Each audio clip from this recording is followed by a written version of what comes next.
इस कार्यक्रम के प्रायोजक कृषि एवं किसान कल्याण मंत्रालय एवं कृषि सहकारिता एवं किसान कल्याण विभाग।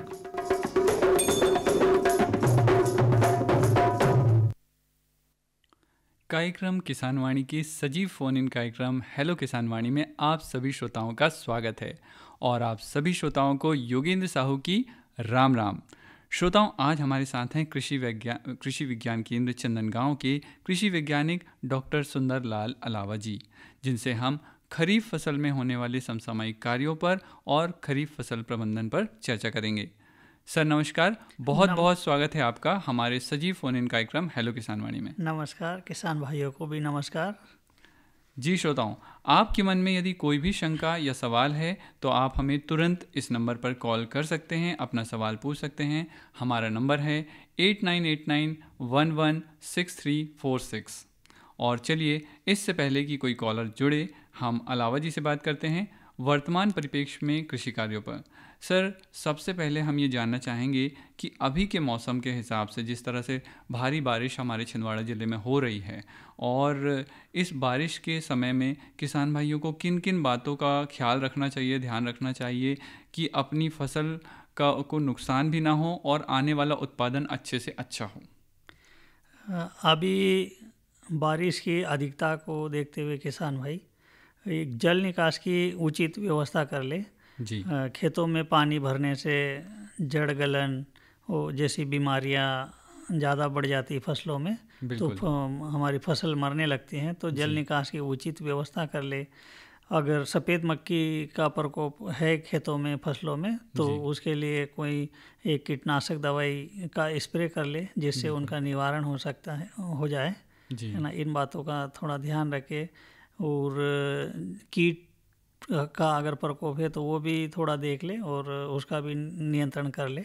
बिल्कुल। हाँ सर, जैसा कि खरीफ का मौसम है और खरीफ की फसलें लगी हुई, तो खरीफ फसलों की उत्पादकता को बढ़ाने में कौन कौन सी उन्नत कृषि तकनीकों का योगदान है और किनका हम उपयोग कर सकते हैं? कौन सी ऐसी कृषि तकनीक है उन्नत?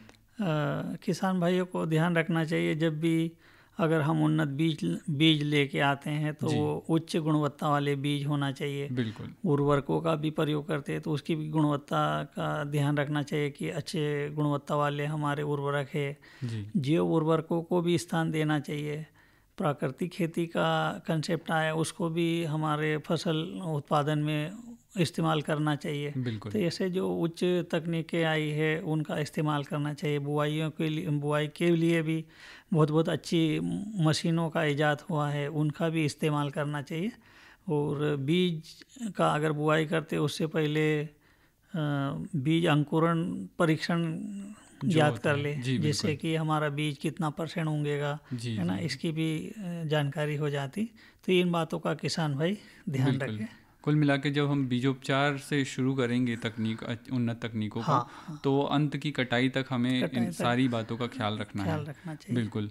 और सर, जब बीज चयन में किसान किन मापदंडों को प्राथमिकता दे, क्योंकि किसान को नहीं पता है कि कौन सा बीज अच्छा है कौन सा नहीं है, और यदि वो चाहता है, कोई नया किसान है, किसी ने अभी शुरू किया है, तो वो किस तरह से किन मापदंडों को प्राथमिकता दे, खासकर खरीफ सीजन में, कि बीज अच्छा अंकुरित हो?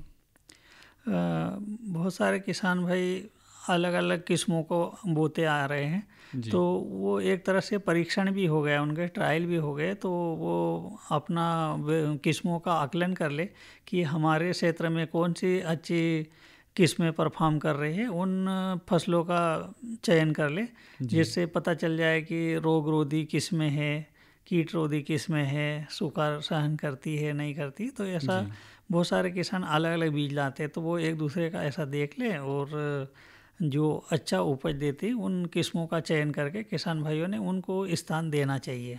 सर, हम ये कह सकते हैं कि जब हम बीजोपचार करना हो या बीजों का चयन करना हो, तो उससे पहले हमें मिट्टी की गुणवत्ता की जांच भी कर लेनी चाहिए, और मिट्टी की जांच से संबंधित कुछ बताएं आप। हाँ, फसल बुआई से पहले जब हमारा खेत जुताई करके तैयार हो जाता है, तो उस टाइम हमने मृदा के नमूने लेना चाहिए। वो नमूने लैब में भेज देना चाहिए।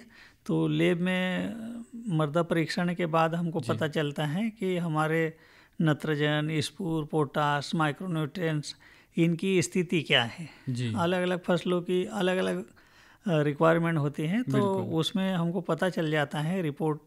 तो रिपोर्ट के अनुसार फिर हम फर्टिलाइज़र अप्लाई करना चाहिए, तो उसमें किसान भाइयों को काफ़ी बचत हो जाती है। नहीं ऐसा पता नहीं चलता है कि हमको नत्रजन की ज़रूरत है तो हम पता चला कि स्फूर दे रहे, स्फूर की ज़रूरत है तो नत्रजन दे रहे, ऐसा तो उसमें पता चल जाता है कि किसकी कमी है, जो डिफिशियंसी है उसको हम इस्तेमाल करें और उसी के अनुशंसा के अनुसार सारे नत्रजन का उपयोग करना चाहिए, मतलब फर्टिलाइज़र का उपयोग करना चाहिए। बिल्कुल बिल्कुल, मतलब मिट्टी का यदि हम परीक्षण कराएंगे तो हमें अपने आप ये पता चल जाएगा कि हमारी मिट्टी में कौन सी कमी है, किन न्यूट्रिशंस की कमी है। कितना देना और है। इससे पहले कि हम आगे अपनी बातचीत को बढ़ाएं, और हमारे साथ एक कॉलर जुड़ चुके हैं, तो आइए उनसे बातचीत कर लेते हैं और उनकी समस्या जान लेते हैं। हेलो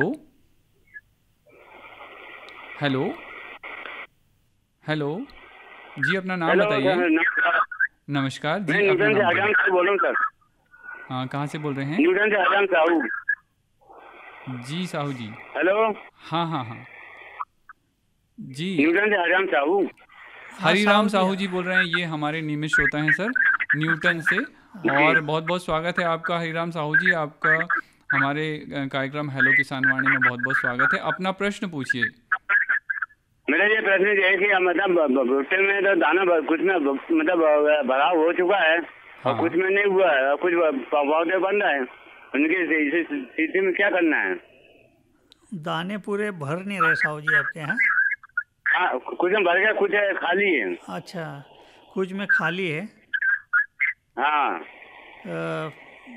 मक्का का बुआई किए हैं आप पूरे, मतलब प्योर मक्का लगी है जी? हाँ हाँ, तो कुछ वेराइटल कैरेक्टर हो सकते हैं, बाकी तो ज़्यादा पानी की स्थिति में कुछ पौधे ऐसे हैं कमज़ोर पड़ रहे हैं, तो जल निकास करने से भी मतलब स्थिति अच्छी हो जाएगी, है ना। ज़्यादा पानी की वजह से दाने उतने भर नहीं रहे हैं जी, है ना। हाँ सर, इनको बोलना चाहेंगे हरिराम जी, आप अपना रेडियो थोड़ा सा दूर रखें, जिससे आप रेडियो पे बात कर रहे हैं, तो अपना माइक और जो आपका मोबाइल है उससे रेडियो की दूरी बना लें, क्योंकि आवाज़ गूंज सी रही है। जी, मैं सारा क्या है, नेटवर्क गड़बड़ है ना सर, पानी आ रहा है। हाँ, ज़्यादा पानी से क्या है, दाने बारीक रह जाते हैं थोड़ा, मतलब हाँ, जड़ क्षेत्र में थोड़ा हवा का भी संचार हो, ऐसा होना चाहिए। हाँ बिल्कुल, निश्चित ही सर, जल निकास की व्यवस्था कर लेंगे तो ठीक हो जाएगा, अभी है चांस, है ना। हाँ। जल निकासी की एक अच्छी व्यवस्था कर लें हरिराम जी, तो आपकी समस्या का समाधान हो जाएगा, और निश्चित ही इन्हें इनका उत्तर मिल गया है, इनकी जिज्ञासा शांत हुई है। अब हम आगे चर्चा कर रहे थे सर कि धान और सोयाबीन जो मुख्य फसलें हैं हमारे खरीफ सीजन की, तो ऐसे में धान और सोयाबीन जैसी खरीफ फसलों में सटीक पोषण तत्व प्रबंधन यानी न्यूट्रिशन मैनेजमेंट कैसे हम कर सकते हैं? धान में मुख्य रूप से नत्रजन, स्फूर, पोटाश की ज़्यादा ज़रूरत पड़ती है, तो इसके लिए आप जैसे धान सिंचित है तो वो उसको नत्रजन 100 से 120 किलो तक का रिक्वायरमेंट होता है। बिल्कुल। और स्फूर कहना चाहिए, जिसको फास्फोरस बोलते हैं, वो 60 किलो चाहिए। बिल्कुल सर, इन मात्राओं को हम बिल्कुल आगे दोबारा से दोहरा लेंगे। फिलहाल एक और कॉलर हमसे जुड़ रहे हैं और हमें उनसे बातचीत करनी है। हेलो, नमस्कार सर। नमस्कार, मैं न्यूटन चिखली से देवी शंकर गुप्ता बात कर रहा हूँ। जी देवी शंकर जी, बहुत बहुत स्वागत है आपका सजीव फोन इन कार्यक्रम हेलो किसान वाणी में, और अपना प्रश्न पूछिए। अलावा जी सुन रहे हैं। ये था कि अब जैसे मतलब कुछ ही दिन बाकी है, फसल कटाई भी हो जाएगी, जैसे मौसम खुलता है तो उसमें फिर मतलब, और मुख्यतः हमारे यहाँ की जो फसलें हैं, मक्का है, सोयाबीन है और बाजरा तो होता नहीं सर यहाँ पे, तो मतलब इसका उचित भंडारण हम कैसे करें कि जो काफी समय तक मतलब वो सुरक्षित रहे? मक्का, ये मैं जानना चाहता हूँ। मक्का के जैसे भुट्टे सूख गए, पत्ते सूख गए और भूरे कलर के हो जाते, तो उस मौसम भी थोड़ा साफ हो जाए, फिर उसका कटाई करना। फिर जैसे थ्रेसिंग अगर होती है तो उसके बाद में जैसे दाने सुखाना पड़ता है, तो 10-12% नमी बचे, है ना। तो उसके बाद में आप उसको भंडारण करेंगे। उसमें नमी ज़्यादा हो वैसी स्थिति में भंडारण न करें, उसमें बीज हमारा दाना मतलब ख़राब होता है ना। तो इन बातों का आप ध्यान रखें कि अच्छे से सूख जाए, और अभी कटाई जैसे होते साफ मौसम हो जाए तो उसमें जी है ना धूप भी, क्योंकि फसल तो आ गई है सर, मतलब इंतजार उसकी जाएगी बारिश समय, फिर कटाई चालू हो तो फिर भंडारण करेंगे। तो मन के सर से ये पूछ लूं कि भंडारण करने के पहले हम क्या उचित उपाय कर सकते हैं। और मार्केट जल्दी नहीं ले जाना है तो पत्तों में ही सुखा लो, तो उसमें और ज़्यादा सुरक्षित रहता है, कीड़ों का प्रकोप नहीं होता है, घून जैसे, है ना। हाँ, तो ऐसे कर लेंगे। बहुत बहुत धन्यवाद। बिल्कुल, आपका प्रश्न पूछने के लिए भी बहुत बहुत धन्यवाद देवी शंकर जी। ये हमारे नियमित श्रोता हैं और निश्चित ही इन्हें इनके प्रश्न का उत्तर भी मिल गया है। और सर हम चर्चा कर रहे थे सटीक पोषक तत्व प्रबंधन पे, न्यूट्रिशन मैनेजमेंट पे, कि धान और सोयाबीन के लिए हम कौन कौन सी मात्राएं दे सकते हैं, कितनी मात्रा में मात्रा दे सकते हैं। तो हम नत्रजन, स्फूर, पोटाश की बात कर रहे थे धान में। तो 100 से 120 किलोग्राम तक नत्रजन की आवश्यकता होती है, और 60 किलोग्राम स्फूर और 40 किलोग्राम पोटाश की आवश्यकता होती है। बिल्कुल। और इसके अतिरिक्त एक खेरा बीमारी धान में ज़्यादा आती है, तो उसके लिए हमको जिंक की भी आवश्यकता होती है। तो 20-25 किलोग्राम जिंक सल्फेट प्रति हेक्टेयर, है ना, इतनी आवश्यकता होती है। तो इनका इस्तेमाल करने से फसल का उत्पादन बहुत अच्छा आता है। जी जी सर, एक बात पूछना चाहेंगे कि ये जो ड्रिप इरिगेशन है या स्प्रिंकलर जैसी सूक्ष्म सिंचाई विधियां हैं, ये खरीफ फसलों के लिए कितनी व्यवहारिक है? क्योंकि खरीफ फसल में तो बारिश का मौसम रहता है, पानी आता है पर्याप्त मात्रा में, तो क्या मतलब हमें इनका उपयोग करना चाहिए और कितनी मात्रा में कैसे करना चाहिए? हाँ, तो ड्रिप इरिगेशन मेनली हम सब्जियों में ज़्यादा इस्तेमाल करते हैं जी। किसान जो भी सब्जी फल फूल की खेती करते हैं उनमें ज़्यादा इस्तेमाल करते हैं। तो कभी बारिश का अंतराल ज़्यादा लंबा हो जाता है, मतलब पता चला 20 रोज़ बारिश नहीं आई, तो ऐसी स्थिति में हमको पानी चलाना पड़ता है, तो वो ड्रिप से बड़ा आसानी से हो जाता है। बाकी मक्का है, सोयाबीन है, ये 10-12 रोज़ का अंतराल अगर है तो ये तो झेल जाते हैं। तो इसमें तो हम वर्षा के ऊपर भरोसा करके हम इंतजार कर लेते हैं। बिल्कुल। सर एक और कॉलर हमसे जुड़ रहे हैं, आइए इनसे बातचीत कर लेते हैं। हेलो नमस्कार जी। जी नमस्कार, अपना नाम बताइए। जी देवाजी कराड़े बोल रहा हूँ बिसापुर से। जी देवाजी कराड़े जी, अपना प्रश्न पूछिए। आज जी हमारा ये जो अपने वैज्ञानिक साहब है, साइंटिस्ट साहब, इनको भी नमस्कार। नमस्कार नमस्कार जी। कौन आए जी? परागकर जी आए क्या? मैं अलावा हूँ, सुंदरलाल अलावा, कृषि विज्ञान केंद्र। हाँ जी अलावा जी, देखे आपको मिले होंगे। मैं ये बोल रहा था साहब कि जैसे अभी मक्का तो हमारा बोलना खड़ा है पूरा। हाँ। भुट्टे गिट्टे भी अच्छे मस्त लगे हैं। अरे वाह। हाँ। पर उसमें क्या है कि अभी जैसे कटाई अपन ने कर लिए, जैसे जल्दी हो जाती है अगर जैसे मौसम खुलता है। हाँ। तो अपन ऐसा क्या उसमें लगाए बाद में कि अपने को अर्ली वैरायटी का ऐसा कुछ बताओ, सुझाव कि अपन थोड़ा फायदा ले ले रबी से शुरू होने के बीच का जो टाइम रहता है। अच्छा, क्या लगा सकते? इतना जल्दी तो ज़्यादातर धनिया है ना, धनिया लगा लेते हैं, मेथी डाल लेते हैं, है ना। मेथी की फसल भी जल्दी आ जाती है, इनको निकाल के किसान भाई फिर रबी का तैयारी कर लेते हैं और खेत भी अच्छा हो जाता है। तो एक पायरा या उथेरा भी आप समझते होंगे, एक ऐसी पद्धति है, फसल का कटाई से पहले हम बीज डाल देते हैं, है ना। तो इनमें क्या है, हम जब फसल कटाई करेंगे, जब ये बीज अंकुरित होते हैं, सरसों उसके बाद लगा सकते हैं? सरसों थोड़ा आपको दिसंबर पूरा हो जाएगा, है ना। वैसे फरवरी तक आती है वो टाइम से, तो वो लेट हो जाता है। और मेथी क्या है कि छोटी बड़ी जैसे भी हुई, पर मार्केट में सबसे पहले अगर उतार दिए तो अच्छा दाम मिलता है जी, है ना, और उर्वरा शक्ति भी बढ़ती है।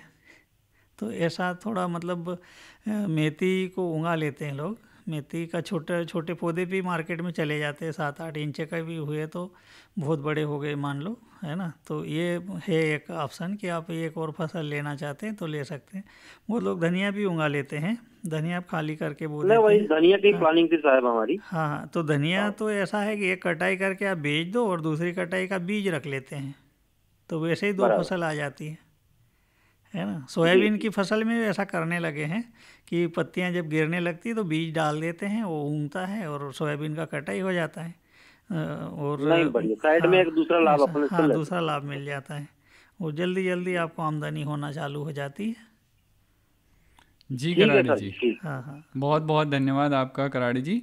आपने अपना प्रश्न पूछा और इस माध्यम से हमारे बहुत सारे किसान भाइयों की ये जिज्ञासा भी शांत हुई कि यदि वे जल्दी कटाई कर लेते हैं तो इस दौरान की रबी की बुआई भी ना हो और हम इस दौरान में कौन सी खेती कर सकते हैं। तो धनिया वगैरह हम लगा सकते हैं। और वैसे बीसापुर तो सब्जियों के लिए फेमस है, तो बीसापुर में तो सब्जियां उगाई जा सकती हैं। चलिए, बहुत बहुत धन्यवाद आपका। और अब सर हम आगे बढ़ते हैं अपनी चर्चा में।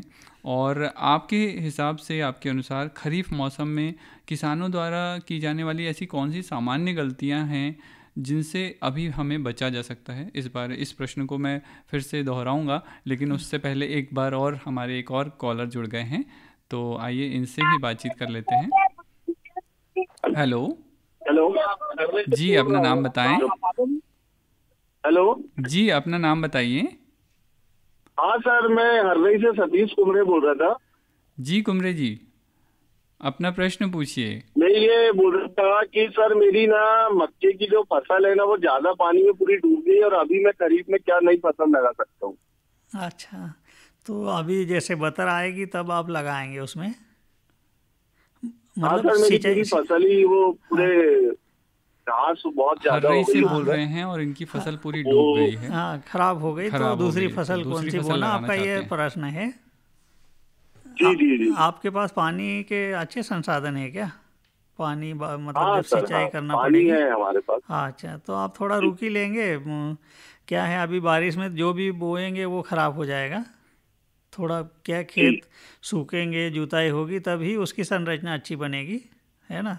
तो उसके बाद आप चाहे तो गेहूँ उगाएंगे, चना उगाएंगे, सरसों उगाएंगे तो सब बढ़िया रहेगा। पर अभी अगर दलदल है तो उसमें कुछ नहीं डालते बनेगा, उगाते बनेगा। जी, है ना, क्योंकि हम कोई यंत्र नहीं उतार पाएंगे कि खेत की जुताई कर ले, बुआई कर ले। तो थोड़ा सीजन भी आ ही चला है ना। बहुत अपन पता चला कि जुलाई का महीना था तो कुछ विचार करते कि कुछ लगा लेते हैं, है ना। धान की कुछ किस्में ऐसा 80-85 दिन में आ जाती है जी, और जितना दलदल हो उतना अच्छा उसके लिए जी। ऐसा है। तो निश्चित ही कुमरे जी, आपकी जिज्ञासा शांत हुई है और अभी आपको इंतज़ार करने को कहा जा रहा है। और आप थोड़ा सा यदि इंतज़ार करेंगे तो निश्चित ही अगली आने वाली फसल आपके साथ ऐसा नहीं होगा, है ना। अच्छी फसल आप ले पाएंगे। और चलिए, इनसे बातचीत हुई। बहुत बहुत धन्यवाद आपका कुमरे जी, आपने हमारे सजीव फ़ोन इन कार्यक्रम हेलो किसान वाणी में भाग लिया और बातचीत की। और सर, हम बात कर रहे थे कि किसानों से होने वाली सामान्य गलतियां और उनसे कैसे हम बच सकते हैं, खासकर खरीफ के सीज़न में। खरीफ के सीज़न में बहुत सारे किसान भाई गलती कर देते हैं। बहुत सारा उनका अपलैंड एरिया होता है, निचले क्षेत्र होते हैं, उसमें पानी ज़्यादा हो जाता है, जल निकास की उतनी व्यवस्थाएं नहीं कर पाते हैं जी। तो ऐसे क्षेत्र में अपने को धान जैसी फसल का चयन करना चाहिए जिसकी क्या पानी का रिक्वायरमेंट ज़्यादा होता है, वो ख़राब भी नहीं होती और फसल बर्बाद भी नहीं होती। बाकी हम अक्सर देखते हैं सोयाबीन, मक्का, सब्जियां ये सब ख़राब हो जाती है, तो ये हमको पता रहता है कि ये निचले हिस्सों में ये फसलें सक्सेस नहीं है, उसको नहीं लगाना चाहिए। जी बिल्कुल। हाँ। और सर, हम अपनी बातों को जारी रखेंगे, इससे पहले चलिए कुछ महत्वपूर्ण संदेश सुन लेते हैं। बिल्कुल, चलिए।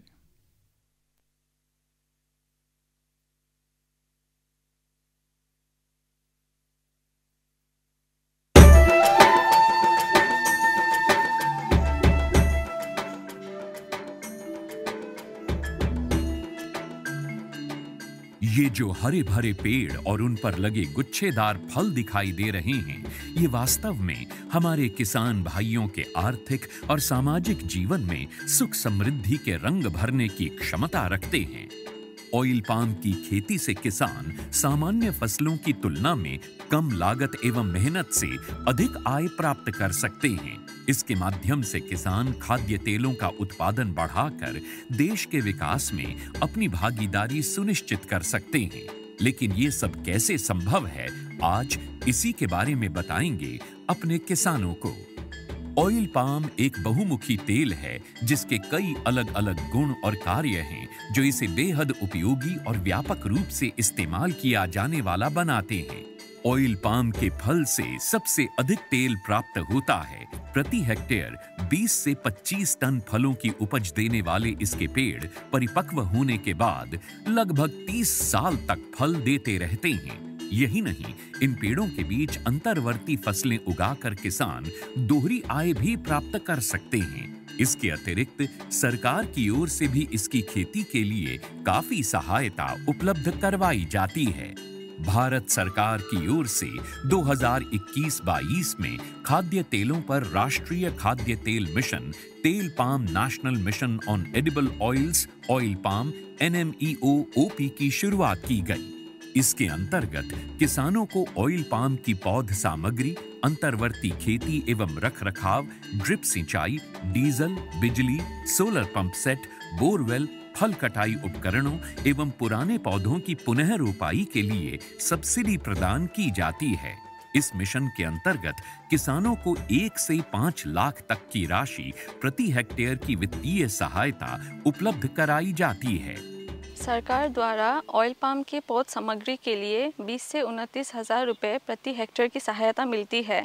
इसके अलावा भी सरकार पहले 4 साल तक 42,000 रुपये प्रति हेक्टेयर की सहायता अंतर्वर्ती फसल एवं रखरखाव के लिए भी मुहैया कराती है। इस मिशन के अंतर्गत ड्रिप सिंचाई के लिए 30,000 रुपये प्रति हेक्टेयर की सहायता अतिरिक्त दिया जाता है।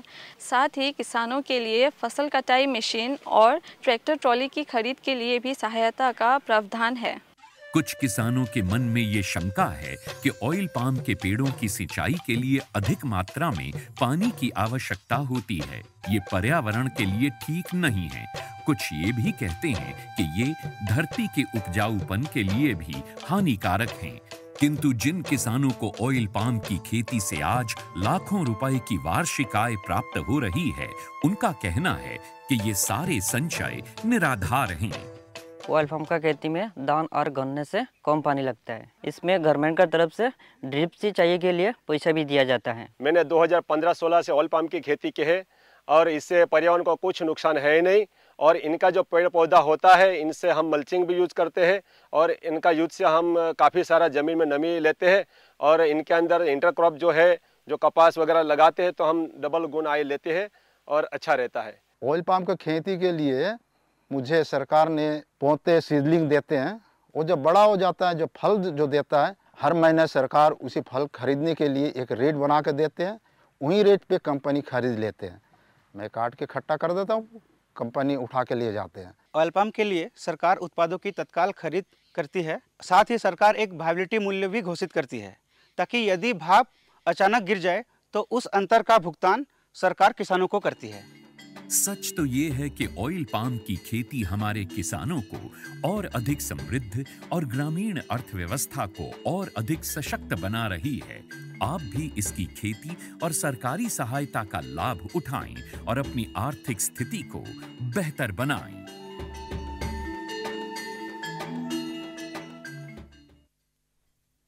संदेशों के बाद आइए एक बार फिर जुड़ जाते हैं हमारे सजीव फोन इन कार्यक्रम हेलो किसान वाणी से। आपका फिर से स्वागत है। और देखिए, इस संदेश के बाद एक बार फिर हमारे साथ एक और कॉलर जुड़ गए हैं, तो आइए इनसे बातचीत कर लेते हैं। हेलो हेलो जी, अपना नाम बताएं। हेलो हेलो किसान वाणी। हेलो, किसान वाणी से ही बोल रहे हैं, बताइए अपना नाम बताइए। जी सर, मैं ग्राम बमनी लाला पोस्ट बरसोली से बात कर रहा हूँ सर, सतीश रघुवंशी। सतीश रघुवंशी जी, आपकी आवाज़ हमने पहचान ली है। आप हमारे नियमित श्रोता हैं। और कैसे हैं आप? जी जी सर, योगेंद्र भैया, सबसे पहले तो आपको और डॉक्टर साहब जी को मेरी ओर से नमस्कार मिले। जी नमस्कार भैया। नमस्कार। और आज का बहुत ही अच्छा विषय है। मेरा विषय ये रहेगा डॉक्टर साहब की, हमारी ये मक्के की फसल लगी है, कम मिनिमम 1 महीने में आ जाएगी। ठीक ठीक। तो मैं ये बोल रहा हूँ डॉक्टर साहब की, मतलब है कम से कम उसके बाद में हम कम से कम समय में कौन सी फसल ले, मतलब जिसका उत्पादन हमको जल्दी मिल जाए। आप मक्का का फसल कटाई करने के बाद में जो जल्दी फसलें आ जाएं उसका चयन करेंगे। और इसमें ज़्यादातर सब्जियां ही है चाहो तो आप मेथी लगा लेंगे, मूली लगा लेंगे, है ना, तो ये जल्दी निकल जाती है। और आप फिर मेन फसल रबी का उगाना है तो फिर उगा सकते हैं। आपको दूसरी रबी में भी गेहूं चना भी उगाना है जी। हाँ, तो आप वैसे मेथी मूली, है ना, इस तरह से, कभी धनिया, है ना जी बिल्कुल, इस बारे में हमने चर्चा भी कर ली है। हाँ, तो अगले कॉलर जुड़े थे, उनको हम समझाए थे कि आप इसको लगा के अतिरिक्त उपज आय कमा सकते हैं, है ना, तो ये चांस मिलता है अपने को। तो सतीश जी, निश्चित ही आपको अपने प्रश्न का उत्तर मिल गया होगा।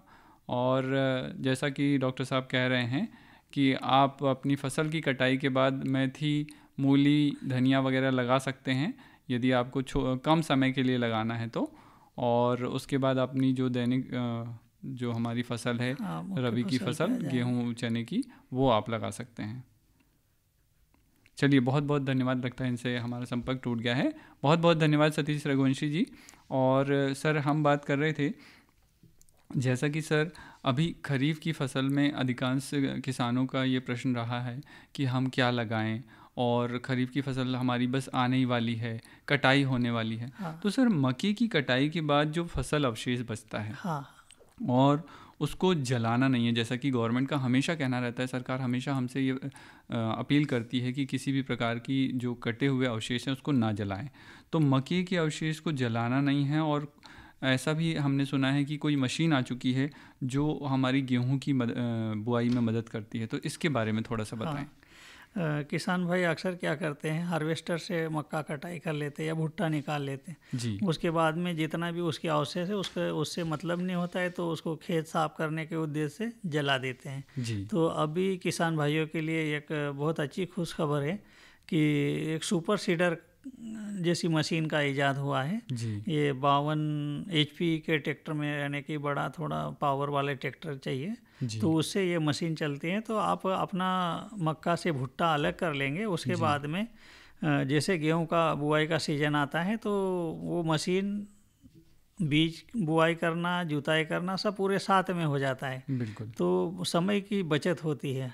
किसान भाइयों को अगर कल की तारीख में बुआई करना है तो वो कल ही की तारीख में बुआई कर देंगे। बिल्कुल। और ऐसा है तो कचरा साफ कर रहा है, जला रहे हैं, चुनते हैं, इकट्ठा करते हैं, फिर जुताई करते हैं, फिर बुआई करते हैं, ऐसे 4-5 स्टेप पे जाता है। वो एक ही स्टेप में सारे सुपर सीडर के बारे में निश्चित ही आगे और चर्चा करेंगे थोड़ी सी। फिलहाल एक और कॉलर हमसे जुड़ चुके हैं।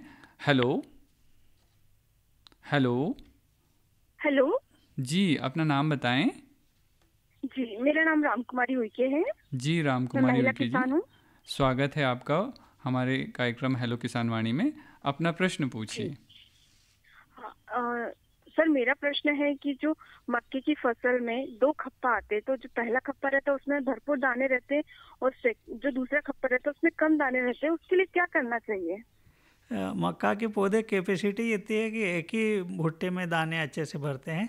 वो तो हम स्पेसिंग और ऐसा मेंटेन करते हैं, खाद वाद उर्वरक अच्छा देते हैं, इसलिए दूसरा भी भुट्टा आता है। पर वो मतलब आनुवांशिक ही कैरेक्टर है कि दूसरा कमज़ोर ही रहता है। दोनों एक जैसे आप चाहोगे तो थोड़ा अगर दूरी बढ़ा लेते हैं, है ना, उर्वरक थोड़े अच्छे देते तो फिर भी अंतर तो आएगा कि एक जैसे सिमिलरिटी नहीं है कि दोनों भुट्टे एक जैसे आएंगे, है ना। पर यह है कि दोनों भुट्टों में दाने आ जाते हैं। पर मतलब जो रिकमेंडेशन है उतनी ही दूरी पे बोना चाहिए, उतना ही बीज डालना चाहिए, है ना। ये तो वेराइटल कैरेक्टर है। किसी में 3-3 भी आते तो दाने नहीं भरते हैं, है ना। ज़्यादा भुट्टे आते हैं उसको तोड़ के अलग भी करना पड़ता है कायदे से। एक भुट्टा भी अच्छा है ना, ज़्यादा दाना बनता है। बिल्कुल सर, आपका कहने का मतलब है कि मक्के की प्रकृति है कि वो एक भुट्टे को अच्छे से दाने, पर्याप्त भरे दाने देगा, बाकी दूसरे यदि आपको मिल रहे हैं तो वो एक्स्ट्रा में है। वो एक्स्ट्रा है, ऐसा कि हमने कितना मतलब उर्वरक ज़्यादा है या हमारा मिट्टी का क्वालिटी अच्छा है तो उसमें 2-2 भुट्टे भी आ जाते हैं, ऐसा। तो ये रहता है। वेराइटल कैरेक्टर भी होता है कि उस किस्मों के ऐसे गुण रहते हैं कि उसमें 2 भुट्टे आते हैं, है ना, ये होता है। राम कुमारी जी, आपके प्रश्न का उत्तर आपको मिल गया होगा और लगता है इनसे भी संपर्क टूट गया है। बहुत बहुत धन्यवाद आपका, आपने हमसे इतना बढ़िया प्रश्न पूछा। और इसके माध्यम से हमारे किसान भाइयों को भी ये पता चला कि जो मक्के का पौधा होता है उसमें मुख्यतः एक भुट्टा जो होता है वो ज़्यादा दाना भरा हुआ निकलेगा। और सर हम बात कर रहे थे सुपर सीडर के बारे में, आप बता रहे थे।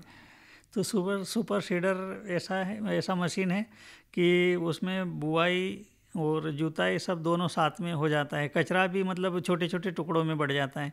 मक्का का पौधा हम देखते हैं 5-5, 6-6 फीट के पौधे होते हैं, यानी कि अगर वैसा देखें तो बहुत कचरा है।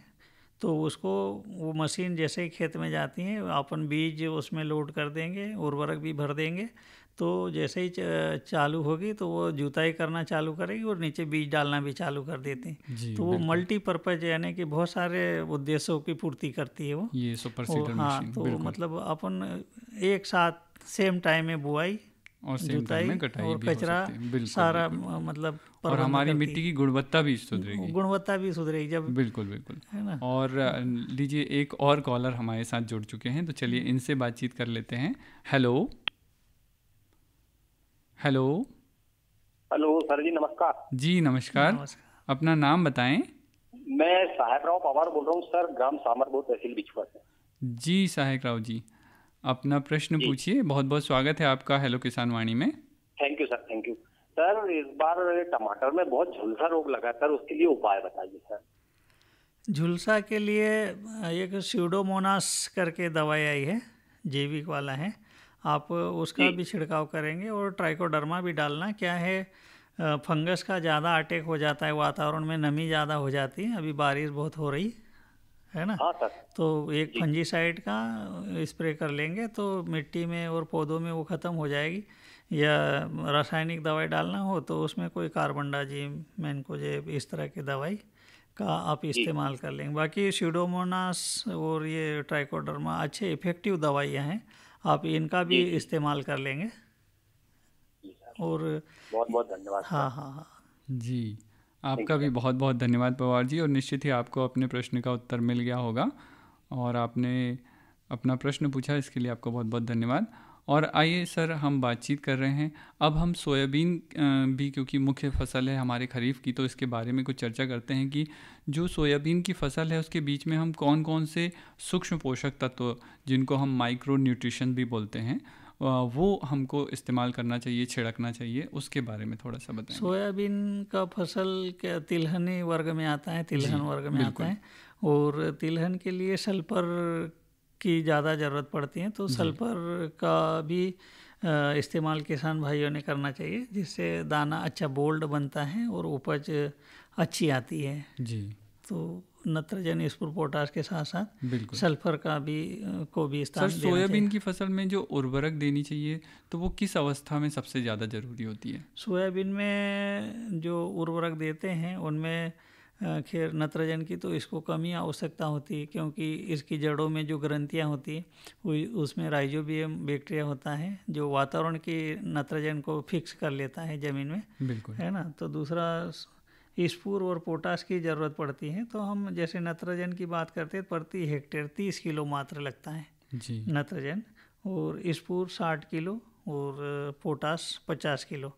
तो इससे पोटाश से रोग रोधक क्षमता और कीट रोधक क्षमता अच्छी आती थी, इसको भी किसान भाइयों ने इस्तेमाल करना चाहिए। जी सर। सर जैसे किसान भाई कैसे पहचान सकते हैं कि कौन से सूक्ष्म पोषक तत्व की कमी है, तो इसके लिए वो क्या कर सकते हैं? पोषक तत्वों की कमी के लक्षण पौधों में वैसे मतलब पत्तियों के कलर या किसी तरह की विकृतियों से पता चलता है। जैसे हम अगर नत्रजन की बात करते हैं कि नत्रजन की कमी पुरानी पत्तियों पे सबसे पहले दिखती हैं कि पुरानी पत्तियां अगर पीली हो रही है, पीले कलर की हो रही, तो उसको ये मान लेना चाहिए कि नत्रजन की कमी है। जी, ये बहुत अच्छी बात आपने बताई कि यदि पुरानी पत्तियां पीली पड़ रही हैं तो इसका मतलब है कि उसमें नत्रजन का उपयोग करना चाहिए। नत्रजनधारी उर्वरक जैसे यूरिया है ना, नैनो यूरिया, इस तरह के फर्टिलाइजर उपयोग करना चाहिए। हाँ।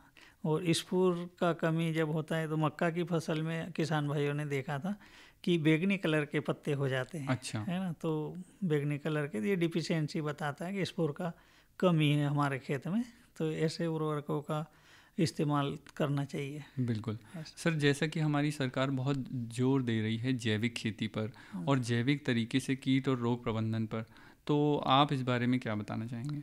किसान भाई अगर जैविक कीट नियंत्रण की बात अगर करते हैं तो बाज़ार में एक जैसे इल्ली का प्रकोप ज़्यादा होता है।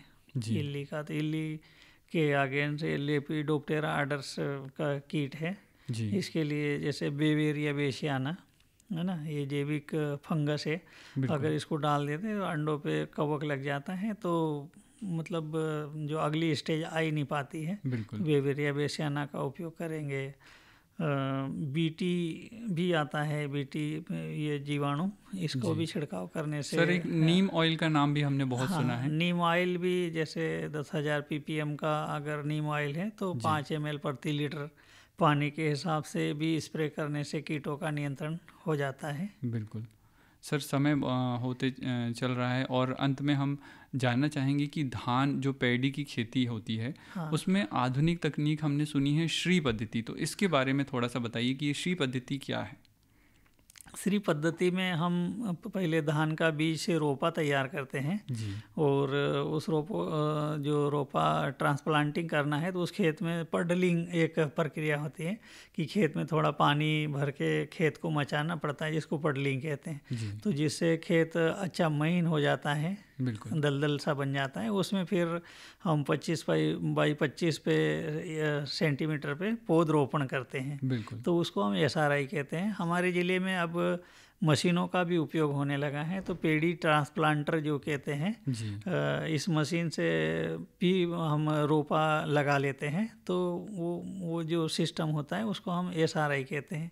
इसमें बीज दर काफ़ी कम हो जाती है और पौधों को अच्छा मतलब काफ़ी स्पेसिंग मिलता है। उत्पादन भी अच्छा मिलता है। तो उत्पादन अच्छा मिलता है। तो क्या ये पद्धति सर छोटे किसानों के लिए भी अच्छी है? छोटे किसानों के लिए तो बहुत ही अच्छी है, क्योंकि बड़े किसान भी SRI पद्धति से ही धान को लगाते हैं। अपने ज़िले में थोड़ा रकबा कम है धान का, इसलिए फिर भी मशीनें आ गई अपने यहाँ। पद्धति का यदि उपयोग करेंगे तो बिल्कुल निश्चित ही अच्छा शासन सब्सिडी भी दे रही है उस मशीन पे अगर लेते हैं।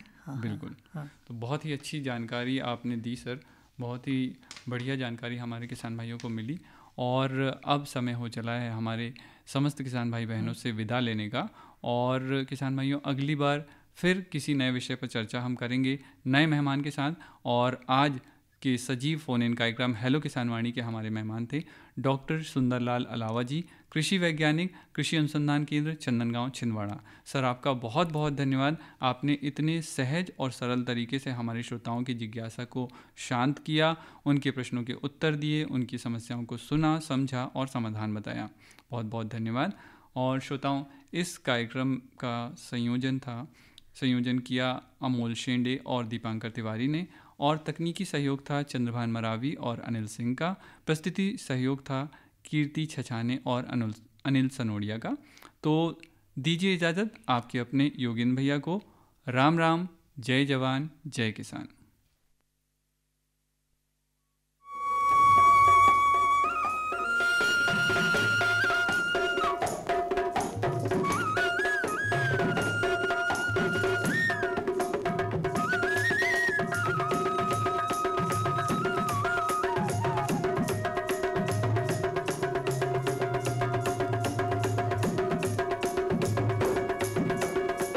इस कार्यक्रम के प्रायोजक कृषि एवं किसान कल्याण मंत्रालय एवं कृषि सहकारिता एवं किसान कल्याण विभाग।